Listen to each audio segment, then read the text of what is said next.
Yeah, so my hair story. Okay, this should come in part two, but I guess let me just go through this one. Okay, the first time my mum ever cut my hair was after my auntie Joanne decided to give me a relaxer and leave the relaxer on my hair super long, that my hair was actually like glued to my head, to my scalp, and it was just like touching hard plastic. So they cut my hair. I must have been like 8, 7 or 8. So they cut my hair and I hated it. But like the hair kind of grew back still. It wasn't like short for long or something. That's how I felt. But I didn't like it. I knew I didn't like it. But the real hair story, which was like the story of my demise, is that basically my mum was like, you know, it's summertime, go buy yourself some sandals, like that you can wear to school. Like particularly she was like, go and get skull shoes from Shoe Express. Shoe Express was like, it wasn't far from my house, just round the corner, like across the road, and Shoe Express was there. So she said, go and buy yourself some skulls at Shoe Express. So for money she gave me, I headed down to Shoe Express and I asked for the skulls and they said they don't sell them. So I decided to continue looking for something else that I could wear instead. And I saw these sandals, like they were like flats with a foam crossbar against the toe. So I went home and my mum was like, this is not what I asked you to buy. Like African version though. Like, okay, they didn't have the shoes, skulls that you said in it. So, okay, you're going to wear these to school tomorrow. I was like, okay. So the next day comes, and then like I get my sandals, and you know when you get something nice and new, like you feel nice at school, like all day you're just feeling like a superstar, like don't matter how cheap or whatever it was, you just got something new and you feeling nice. So I went to school, and like they're not gonna send me back, but they were like, all right, tomorrow you can't wear these, but for that day I was happy rocking my new shoes. So I went home and then I told my mum what the teacher said, but I can't wear these school shoes again. Like, they're not school shoes. She said, okay. Morning comes and she's like, where's your school shoes? I'm wearing my old school shoes now. But she's referencing the sandals I had bought. So I repeat to her, like, I'm not allowed to wear these, mum. She says, you will wear them. So I'm like, all right then.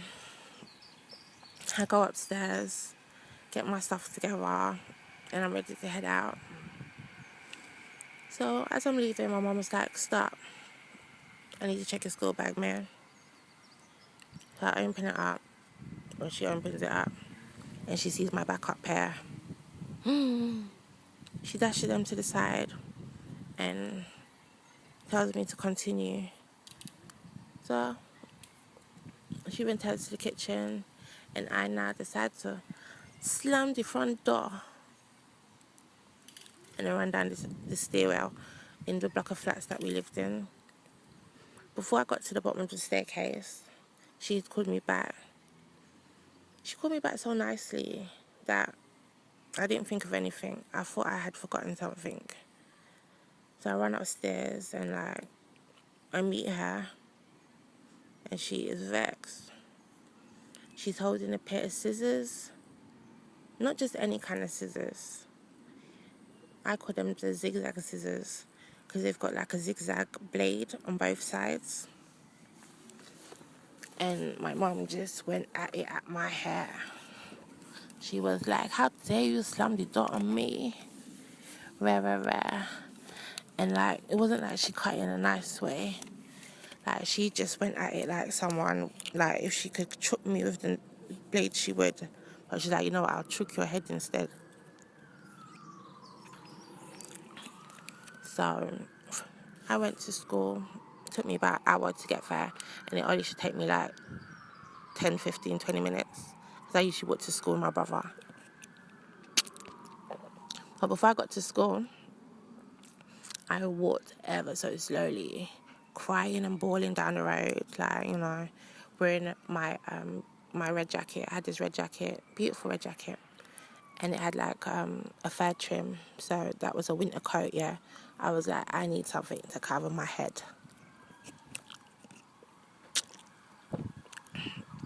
So as I was walking, this white lady stopped me and she was like, "Why are you crying?" And I explained to her, and she was like, "Boy, my mum also cut my hair when I was younger." I was like, "I'm sure your mum did not do this to you. Like, and your hair's different from mine. I bet you just had like a short, cute bob. Like, this ain't no bob. I look like Bob. You get me?" I was pissed. It was painful. It was painful, man. Sorry, I'm drinking some juice. So when I got to school now, everyone was expecting me. Don't know why, but yeah. My little brother, 1 year younger than me, he must have got to school before me. So everyone was waiting for me when I got in. Like, "Oh, we heard what happened to you. I'm sorry. Rare. Oh my God. From that day, I was demoted, blood. You know, when you're young and you think you're part of the pretty crew, you know, and it's just like, "No, how dare you do this to me? How dare you do this to me? You take my crown." And it wasn't like he did a nice style. He wasn't even trying to do a style. Weeks went on, months went on.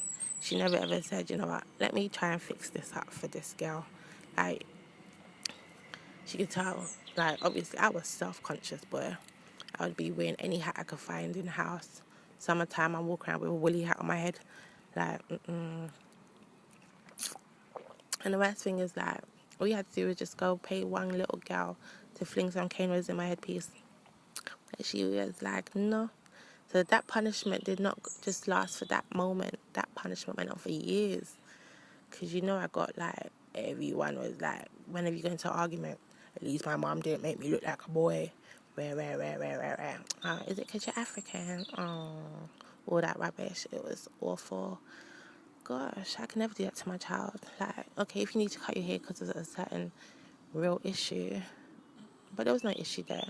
You just wanted to punish me for slamming the door for a mistake that, like, what's an 8-year-old doing? No, 9-year-old, 8 or 9-year-old doing, buying, like, shoes by themselves.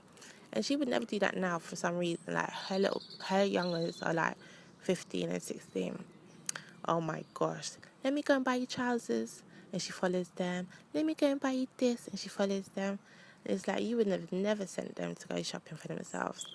Like, I just think it's dread. Looking at my daughter, I can never do that to her. Like, okay, you are going to piss me off. I know you're going to piss me off because that's how kids are. You're going to do stuff that, you know.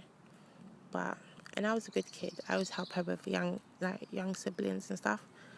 So, I don't know. She tries to joke about it now, but it's not something you can joke about because, like, I got taken the piss out of so much, like, which is not nice, unnecessary. And then she, on top of it, would be like, "Oh, it's because you're not photogenic. It's because you're not photogenic."